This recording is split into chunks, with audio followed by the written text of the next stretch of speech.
السلام علیکم. Bad boys by friend Fatima. Piece number 28.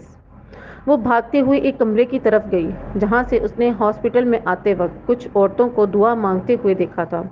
وہ خود بھی جلدی سے اندر واش روم میں گئی، وضو کیا، باہر آئی، دوپٹے کو اچھی طرح سے سر پر سیٹ کیا، جائے نماز اٹھایا، نماز ادا کی اور بیٹھ کر ریحان کی زندگی کی دعا مانگنے لگی.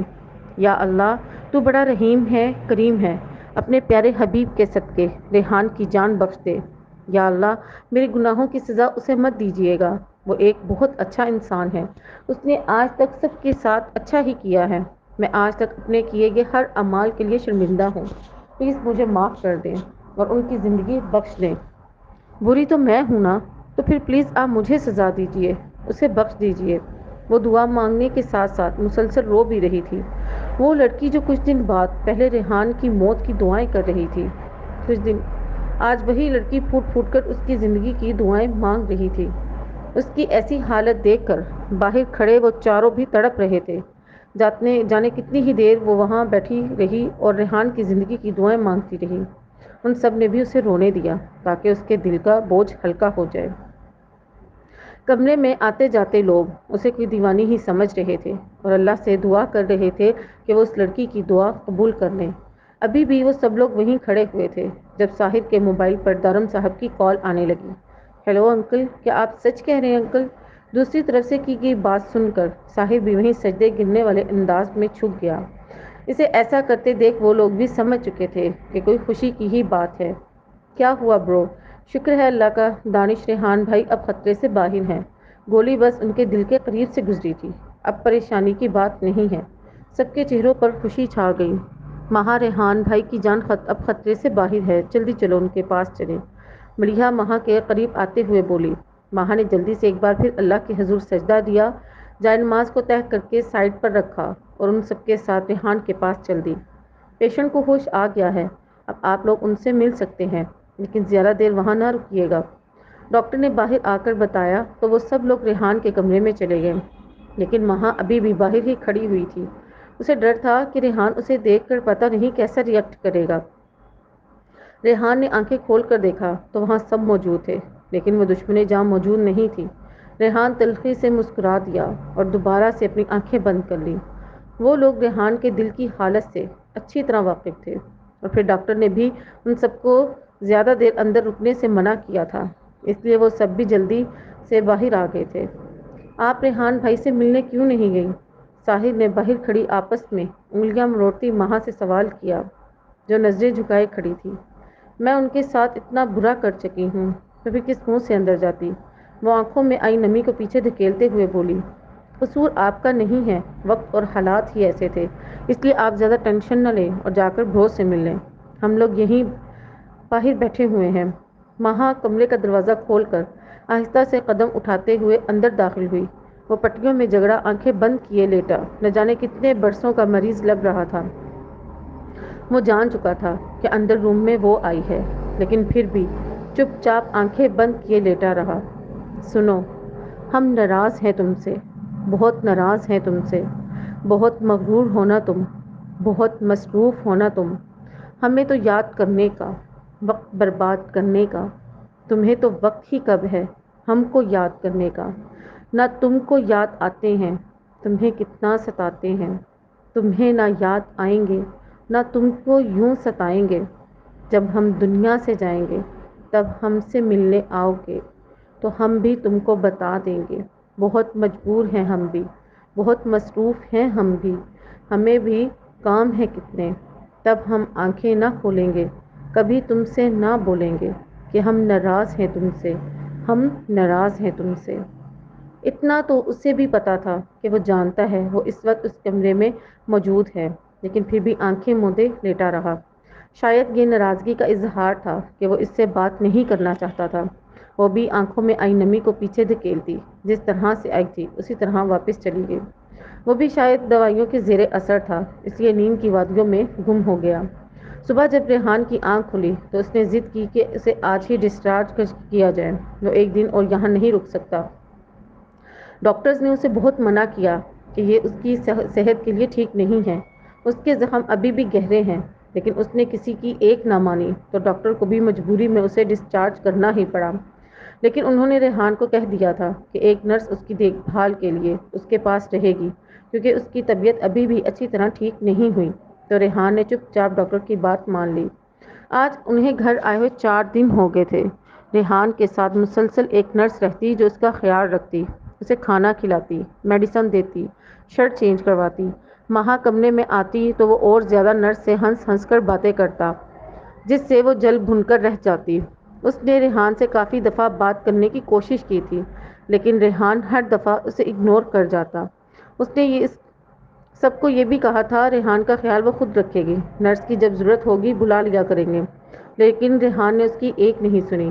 اس کا کہنا تھا کہ اسے اس پر بھروسہ نہیں رہا ہے، اس لیے ریحان کی حالت کے مد نظر سب خاموش ہو گئے تھے۔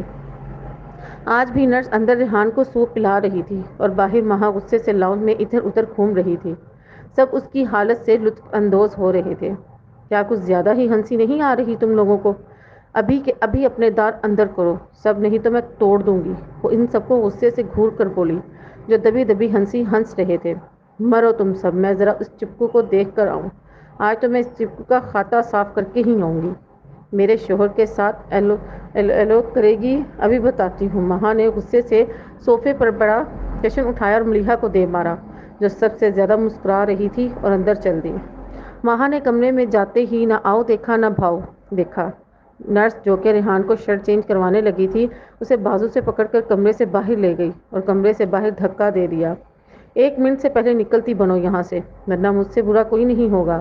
بہت کر لیا میرے شوہر کے ساتھ تم نے، ایلو ایلو، اب میری باری ہے۔ مہا نے کہتے ساتھ ہی اس کے منہ پر دروازہ بند کر دیا۔ اور تم سمجھتے کیا ہو خود کو؟ اب کی بار مہا غصے سے ریحان کی طرف متوجہ ہوئی۔ اس کی جلن دیکھ کر ریحان اس پر صدقے واری جا رہا تھا اور اندر سے خوش بھی تھا کہ مہا اب ان کے رشتے کو سمجھ رہی ہے۔ کچھ زیادہ ہی جوانی نہیں چڑھ رہی تم پر؟ وہ کمر پر ہاتھ رکھتے ہوئے بولی۔ ابھی میں جوان ہی ہوں تو جوانی تو چڑھے گی نا۔ تم سے مطلب؟ تمہارے سارے مطلب مجھ سے ہی ہیں، بیوی ہوں تمہاری۔ اچھا، بہت جلد یاد نہیں آ گیا؟ اور تم تو مجھ سے طلاق لینے والی ہو۔ ایک دفعہ ٹھیک ہو جاؤں تمہاری یہ خواہش بھی بہت جلد ہی پوری ہو جائے گی۔ اور اب نکلو میرے کمرے سے، ریسٹ کرنی ہے مجھے۔ اچھا، ہمت ہے تو نکال کر دکھاؤ، وہ سامنے پڑے صوفے پر بیٹھ کر ٹانگ پر ٹانگ چڑھا کر بولی۔ اور دوسری بات مجھے کوئی طلاق نہیں چاہیے، ہمت ہے تو دے کر دکھاؤ، وہ چیلنجنگ انداز میں بولی۔ ریحان تو آج اس کی ہر ادا پر فدا ہو رہا تھا۔ بیٹھی رہو، مجھے کیا، لیکن میرا دماغ نہ کھاؤ، وہ غصے سے اسے گھورتے ہوئے بولا اور خود اٹھا کر اپنی شرٹ پہننے لگا۔ اسے شرٹ پہنتا دیکھ مہا جلدی سے آگے بڑھی اور اس کے ہاتھ سے شرٹ لے کر اسے پہنانے لگی۔ شرٹ پہن لیں، وہ اس کے پاس پڑا ہوا گلاس سائڈ ٹیبل پر رکھ کر بولی۔ رکھ دو، جب میرا دل کرے گا پہن لوں گا۔ اس نے اس کی طرف دیکھے بغیر ہی جواب دیا اور خود پر کمپٹر سیٹ کرنے لگا۔ وہ دوبارہ سے اس کی بات کو اگنور کرتی اسے شرٹ پہنانے لگی۔ کیا چاہتی ہو؟ اس نے پھر سے اسے دیکھنے سے گریز کیا تھا۔ آپ یہ شرٹ پہن لیں، میں بس اتنا ہی چاہتی ہوں، وہ اس کا ہاتھ پکڑتے ہوئے بولی۔ کہا نہ رکھ دو، پہن لوں گا، تمہیں ایک بار میں کہی گئی بات سمجھ نہیں آتی کیا؟ آپ کے زخم ابھی بھی اچھی طرح ٹھیک نہیں ہوئے تو کیسے پہنیں گے؟ اس دفعہ وہ اس کی شرٹ اتار چکی تھی۔ زخم ہی ہیں، میرے ہاتھ کوئی ٹوٹے ہوئے نہیں ہیں، نہ ہی میں معذور ہوں۔ اس کی بات سن کر وہ تڑپ ہی گئی تھی۔ پلیز معاف کر دینا، کب تک مجھ سے ایسے ناراض رہیں گے؟ وہ التجائیہ انداز میں بولی اور تھوڑا سا نیچے کو جھک کر ریحان کے سینے سے لگ گئی۔ تم تو میرے ساتھ نہیں رہنا چاہتی تھی، تم تو چاہتی تھی میں مر جاؤں۔ اب وہ بھی ان سب چیزوں سے تھک چکا تھا۔ نہیں ریحان، جب تک میں زندہ ہوں مجھے صرف اور صرف آپ کی ہی ضرورت ہے، میں بس آپ کے ساتھ ہی رہنا چاہتی ہوں۔ میری پچھلی غلطیوں کو میری نادانیاں سمجھ کر معاف کر دیجیے نا پلیز۔ اب کی بار وہ منہ اوپر اٹھا کر اس کی آنکھوں میں دیکھتے ہوئے بولی۔ آج اسے مہا کی آنکھوں میں اپنے لیے محبت کے ٹھاٹھے مارتا سمندر نظر آ رہا تھا۔ اس کے لبوں کو خوبصورت سی مسکراہٹ نے چھوا تھا۔ سوچ لیں ایک دفعہ اور مسز، میرا ساتھ تمہیں بہت مہنگا پڑ سکتا ہے۔ سستے شوق تو میں بھی نہیں پالتی، وہ دوبارہ سے اس کے سینے سے لگتے ہوئے بولی۔ لیکن میں تمہیں چھوڑنے کا فیصلہ کر چکا ہوں۔ شاید وہ آج اس کی محبت کا امتحان لینا چاہتا تھا۔ میں تمہیں چھوڑ کر کہیں نہیں جاؤں گی، کہیں پر بھی نہیں۔ سن لو تم، اگر تم نے مجھے خود سے جدا کیا تو میں مر جاؤں گی۔ مجھے تمہارے بغیر زندہ نہیں رہنا۔ اگر تم مجھے خود سے جدا کرنا چاہتے ہو تو اپنے ہاتھوں سے میری جان لے لو۔ اب مجھے تم سے جدا صرف موت ہی کر سکتی ہے۔ کیا تم سچ میں چاہتی ہو میں تمہاری جان لے لوں؟ اس نے زور سے ہاں میں سر ہلایا۔ تو ٹھیک ہے مسز، ریڈی ہو جائیں اپنی جان دینے کے لیے۔ کیا تم سچی میں مجھے مار دو گے؟ وہ اس پر اپنی گرفت مضبوط کرتے ہوئے بولا۔ ہاں، یک لفظی جواب دیا گیا۔ ٹھیک ہے، مار دو، لیکن اس نے پہلے مجھے ایک پرومس چاہیے۔ کیا پرومس؟ میرے مرنے کے بعد تم شادی نہیں کرو گے۔ ماہا کی بات سن کر اس کا دل کیا کہ زور سے ہنس دے، لیکن فی الحال خود کو کمپوز کر گیا۔